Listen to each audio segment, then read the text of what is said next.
जय हो भारत देश। हेलो दोस्तों, आपके अपने यूट्यूब चैनल शिक्षा की रोशनी 24 में स्वागत है। आज हम इतिहास के विभाजन के बारे में अध्ययन करेंगे। इससे पहले हम इतिहास जानने के स्रोत के बारे में अध्ययन कर चुके हैं। चलिए दोस्तों, वीडियो शुरू करते हैं। स्रोत एवं साक्ष्य के आधार पर इतिहास को 3 भागों में बांटा गया है। कितने भागों में बांटा गया है? 3 भागों में बांटा गया है। पहला है प्राक ऐतिहासिक काल, दूसरा है आद्य ऐतिहासिक काल और तीसरा है ऐतिहासिक काल। प्राक ऐतिहासिक काल उस काल को कहते हैं जिस काल में हमको कोई लिखित जानकारी नहीं मिलती है, केवल मानव के जीवाश्म और अवशेष द्वारा उनकी जानकारी प्राप्त करते हैं, उसे प्राक ऐतिहासिक काल कहते हैं। इस काल में हम जो है पाषाण काल का अध्ययन करते हैं। किसका? पाषाण काल का अध्ययन करते हैं। पाषाण काल का अध्ययन करते हैं और ताम्र काल का अध्ययन करते हैं। किसका? ताम्र काल का अध्ययन करते हैं। आइए देखते हैं आद्य ऐतिहासिक काल। जिस काल में हमको लिखित जानकारी मिलती है, किंतु उसे हम आज तक पढ़ नहीं पाए। कहने का मतलब लिखित जानकारी मिलती है लेकिन हम लोग उसे पढ़ नहीं पाए। उन मानव के अवशेष, बर्तन, चूल्हा, चौका जो मिला, उसी से उनके इतिहास के बारे में हम लिखे हैं, उसे आद्य ऐतिहासिक काल के अंतर्गत रखा गया है। जैसे हम पढ़ते हैं सिंधु घाटी सभ्यता। क्या? सिंधु घाटी सभ्यता। सिंधु घाटी सभ्यता के लोग लिपि लिखना जानते थे, यानी वो लिखना जानते थे लेकिन उनकी लिपि ऐसी थी आज तक पढ़ी नहीं जा सकी, इसलिए इसमें जो है सिंधु घाटी सभ्यता को रखा गया है। ठीक, प्रश्न भी बनता है सिंधु घाटी सभ्यता इतिहास के किस काल में आता है? तो इतिहास के आद्य ऐतिहासिक काल में जो है सिंधु घाटी सभ्यता को रखा गया है। उसके बाद है ऐतिहासिक काल, जिस काल में हमको लिखित जानकारियाँ प्राप्त होती है और उसे हम आसानी से पढ़कर उसके आधार पर जब हम इतिहास लिखते हैं, इतिहास की जानकारियाँ मिलती हैं, तो उसे कहते हैं ऐतिहासिक काल। जैसे इस काल में हम जो है प्राचीन भारत का अध्ययन करेंगे और मध्य भारत यानी मेडुअल काल, उसके बाद मॉडर्न आधुनिक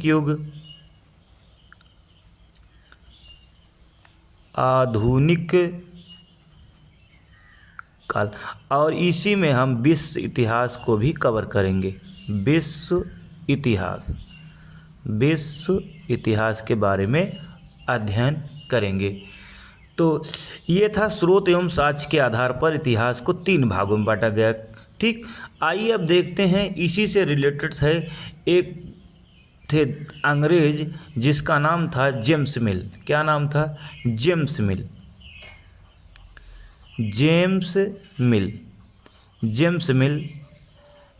मिल जो थे ये स्कॉटलैंड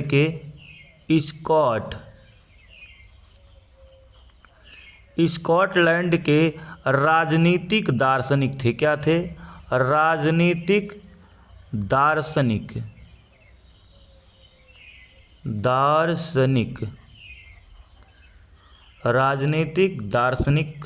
थे। इन्होंने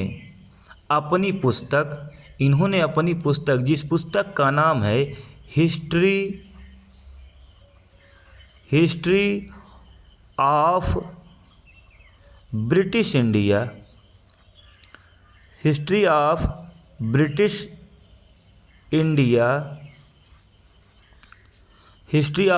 इंडिया अर्थात भारतीय यानी भारतीय इतिहास में जो है इतिहास को जो है सांप्रदायिकता के आधार पर, किस पे?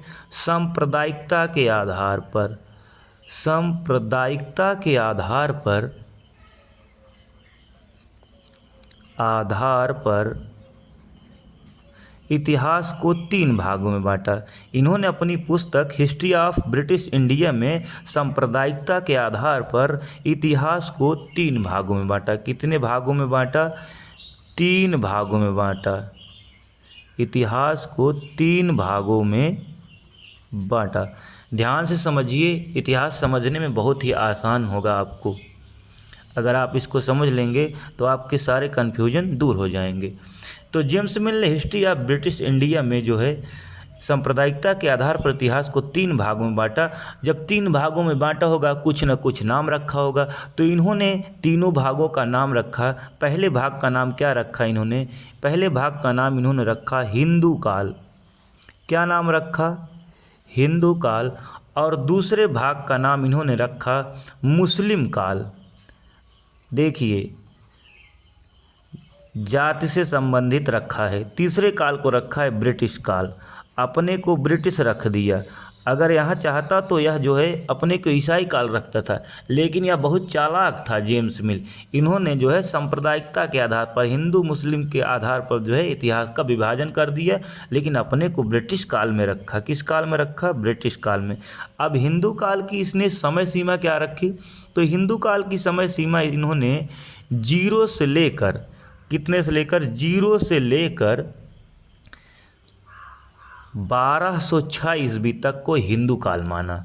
किसने? जेम्स मिल ने। फिर 1206 ईस्वी से लेकर 1757 ईस्वी तक, 1757 ईस्वी तक का जो इतिहास था इन्होंने उसे मुस्लिम काल में रखा। बाकी जो बच गया, कौन?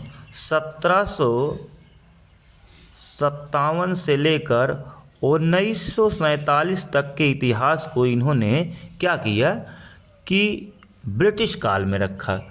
अब इसी इतिहास के विभाजन की कड़ी में अगला नाम आता है हमारे देश के भारतीय इतिहासकार, जिन्हें राष्ट्रवादी इतिहासकार कहा जाता है।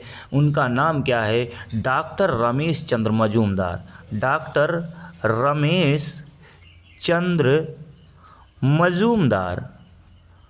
मजूमदार ने भी इतिहास को जो है 3 भागों में बांटा है। इन्होंने आधार क्या बनाया? इन्होंने अध्ययन की सुविधा के दृष्टि को आधार माना है। अध्ययन की दृष्टि से, किस दृष्टि से?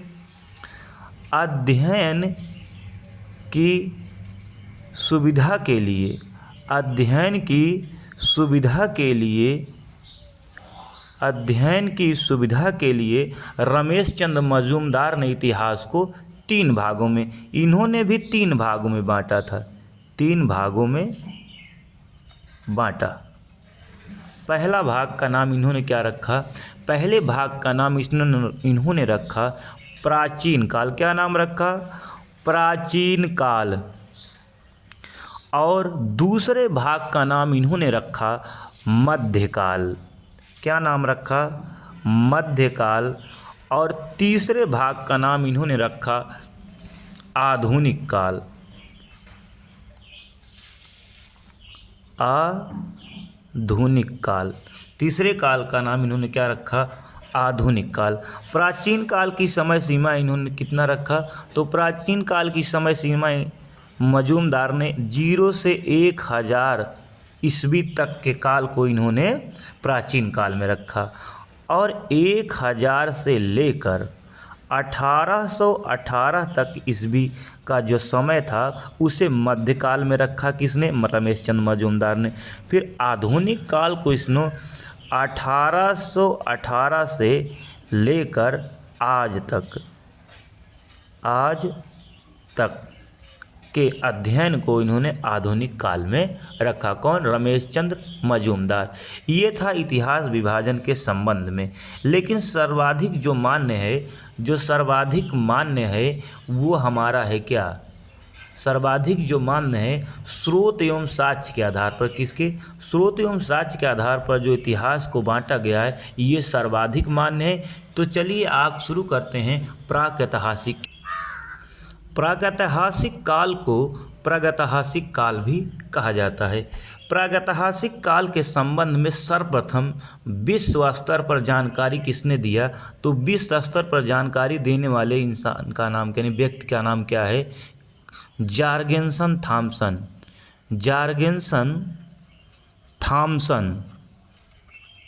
जॉर्गेनसन थॉमसन ने विश्व स्तर पर जो है प्रागैतिहासिक काल के बारे में जानकारी दी। कब दी? 1820 ईस्वी में इन्होंने दिया। और इन्होंने जब इसकी जानकारी दी तो किसको आधार बनाया? आधार इन्होंने किसको बनाया? तो आधार इन्होंने एक संग्रहालय है। कहाँ? डेनमार्क के कोपेनहेगन संग्रहालय की जो इसमें दुनिया के देशों के सभी सामग्री यानी पुरातात्विक सामग्रियां रखी गई है, उसी को साक्ष्य मानकर जो है इन्होंने प्रागैतिहासिक काल का विभाजन किया। किसको? तो इन्होंने डेनमार्क, कहाँ? डेनमार्क में एक संग्रहालय है जिसका नाम है कोपेनहेगन। इम्पॉर्टेंट है, कोपेनहेगन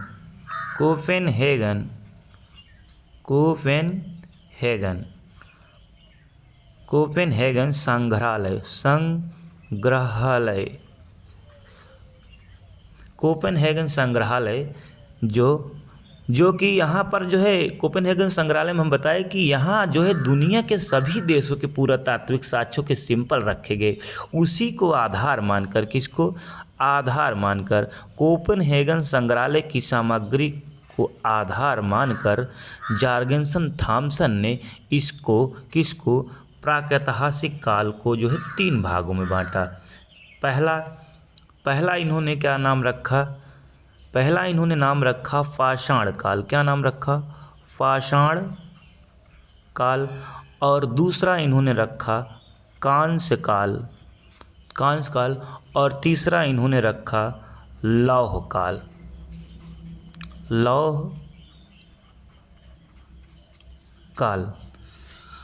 ठीक, तो अब चलिए हम पढ़ते हैं पाषाण काल के बारे में। किसके बारे में? पाषाण काल के बारे में। पाषाण काल, बता दें कि पाषाण काल की शुरुआत भारत में सर्वप्रथम किसने की? तो पाषाण काल की शुरुआत भारत में सर्वप्रथम सर्वप्रथम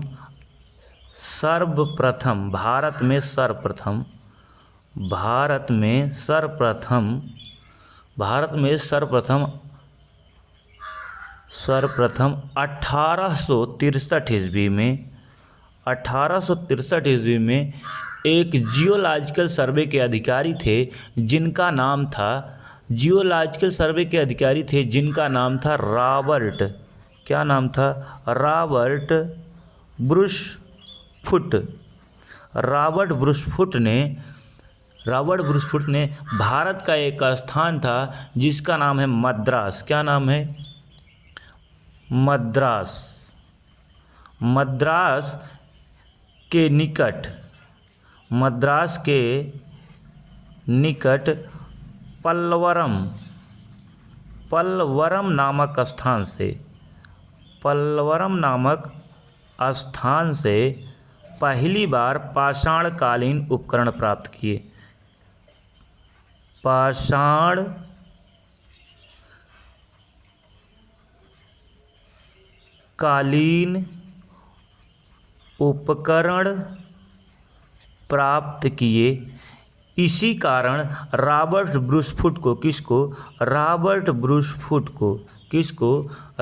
ब्रुसफुट को जो है भारतीय पाषाण संस्कृति का पिता कहा जाता है। पाषाण संस्कृत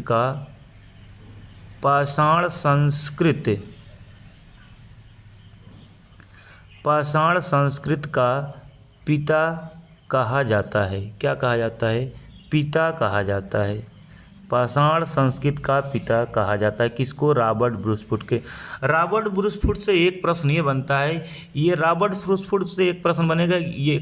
ये किस क्षेत्र में इनकी ख्याति फैली हुई थी? तो ये किस क्षेत्र से संबंधित थे? ये थे भूगर्भ वैज्ञानिक। क्या थे? भूगर्भ वैज्ञानिक थे और पुरातात्विक वेत्ता थे। क्या थे? पुरातात्विक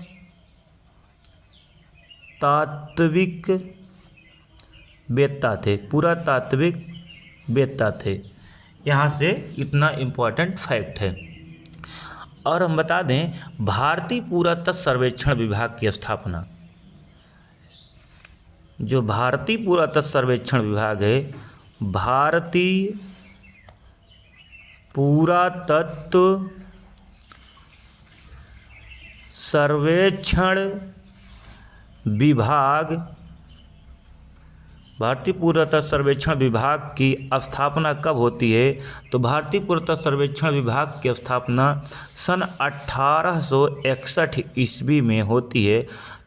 उस समय भारत का वायसराय कौन था? वायसराय कौन था? तो वायसराय कैनिंग महोदय थे। कौन थे? कैनिंग महोदय थे। उसके बाद 10 साल बाद, इसके 10 साल बाद, ठीक 10 साल बाद 1871 ईस्वी में अलेक्जेंडर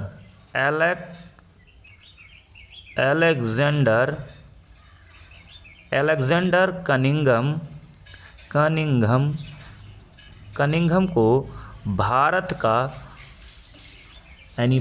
का प्रथम महानिदेशक बनाया गया। यानी कहने का मतलब ये हुआ कि सन 1871 में अलेक्जेंडर कनिंघम को भारतीय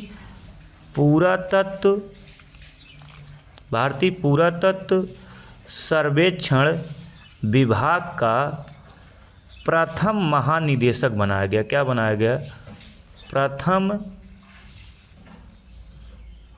महानिदेशक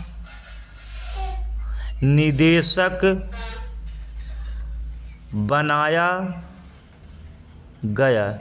इसी कारण इनको जो है क्या कहते हैं?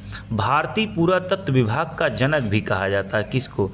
क्यों कहा जाता है? क्योंकि सन 1871 ईस्वी में अलेक्जेंडर कनिंघम को भारतीय पुरातत्व सर्वेक्षण विभाग का प्रथम महानिदेशक बनाया गया, जिस कारण इन्हें क्या कहा जाता है? पुरातत्व विभाग का, यानी भारतीय पुरातत्व विभाग का जनक कहा जाता है। क्या कहा जाता है? जनक कहा जाता है। यहाँ हम लिख देते हैं भारतीय पुरातत्व विभाग का क्या कहा जाता है? जनक कहा जाता है। इम्पॉर्टेंट है, परीक्षा में पूछा जाएगा कि भारतीय पुरातत्व विभाग के जनक कौन हैं? तो अलेक्जेंडर कनिंघम है। अब आइए देखते हैं भारतीय पुरातत्व सर्वेक्षण विभाग का जो इतिहास है उसके बारे में हम जानते हैं। सन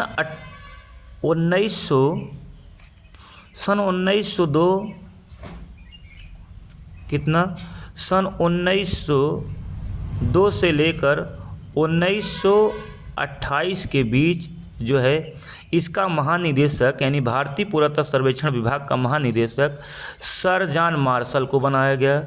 सर जॉन मार्शल को बनाया गया।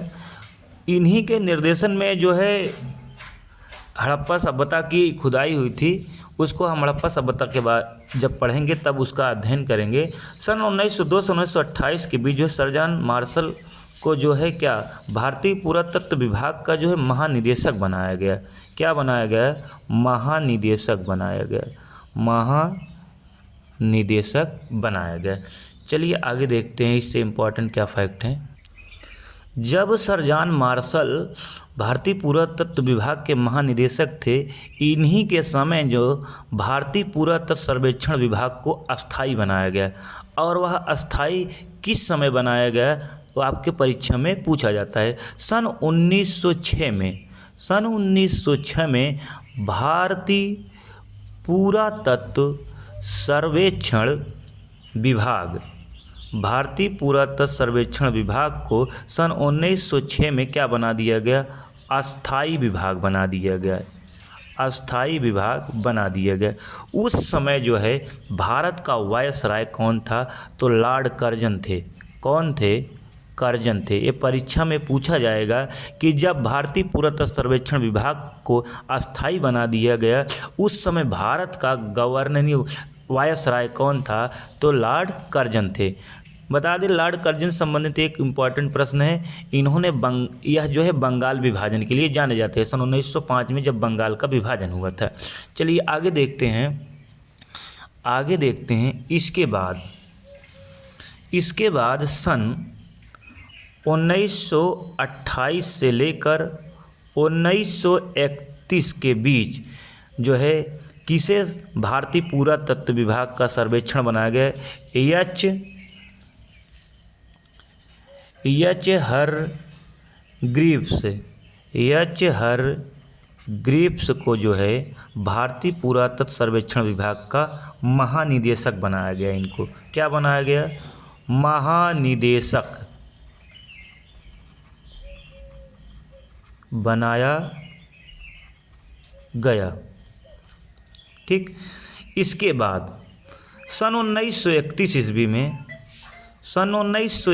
ईस्वी में ये बहुत ही महत्वपूर्ण है, इस पे ध्यान दीजिए। सन 1931 ईस्वी में दयाराम साहनी को भारतीय पुरातत्व सर्वेक्षण विभाग का महानिदेशक बनाया गया। क्या बनाया गया? महानिदेशक बनाया गया। और ये प्रथम भारतीय थे। क्या? प्रथम भारतीय थे, इसलिए महत्वपूर्ण है। पूछा जाएगा कि वह प्रथम भारतीय कौन था जिसे भारतीय पुरातत्व सर्वेक्षण विभाग का महानिदेशक बनाया गया। तो दयाराम साहनी को कब बनाया गया? सन 1931 में बनाया गया था। ठीक, यहाँ से जो है इतने इम्पॉर्टेंट फैक्ट बनते हैं जो आपके एग्ज़ाम के लिए महत्वपूर्ण है। तो अगले वीडियो में हम पाषाण काल के विभाजन से संबंधित देखेंगे। मिलते हैं अगले वीडियो में दोस्तों। जय हो भारत देश।